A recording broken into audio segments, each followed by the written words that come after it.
In this second overview, I want to explain why Paul so often feels difficult to classify in our modern debates. People ask, is Paul a complementarian or an egalitarian? Or more specifically, does Paul ground male-female order in hierarchy and authority, or does he flatten order into equality of function? But here is the problem. Those categories already assume a diagnosis Paul does not share. Both hierarchical complementarianism and egalitarianism begin by treating power as the organizing problem of relationships. They assume Genesis 3 is the operating horizon. They assume rivalry and domination are the permanent conditions we must build within. So the debate becomes, which strategy will manage the fall more faithfully? One side says, we need authority structures and boundaries to constrain domination. The other side says, we need flattening and neutralizing of power so domination cannot take hold. Paul begins somewhere else. He begins with creation restored through Christ.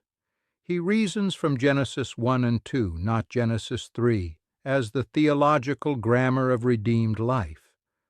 That does not mean Paul is blind to sin. It means Paul does not let sin define the structure of Christian relational life. So Paul does not ask the modern question, how do we make power safer? He asks, how are the original created relational truths made visible again in new creation? And because of that, Paul reasons with different categories. He returns to origin rather than control. He speaks in terms of gift rather than entitlement. He works with posture rather than power. And he emphasizes fitting response, love, reverence, honor, glory, rather than boundary enforcement as the mechanism of order. This is why Paul annoys both sides of the modern debate. To hierarchical complementarians, Paul can sound dangerously non-authoritarian because he does not foreground authority as the stabilizing center. To egalitarians, Paul can sound stubbornly asymmetrical because he does not erase differentiation or relational direction. But Paul is not trying to solve the problems those categories are designed to solve. He is not offering a safer form of domination or a flatter form of order. He is describing a different way of being human in Christ. This is where one phrase becomes crucial for the whole project.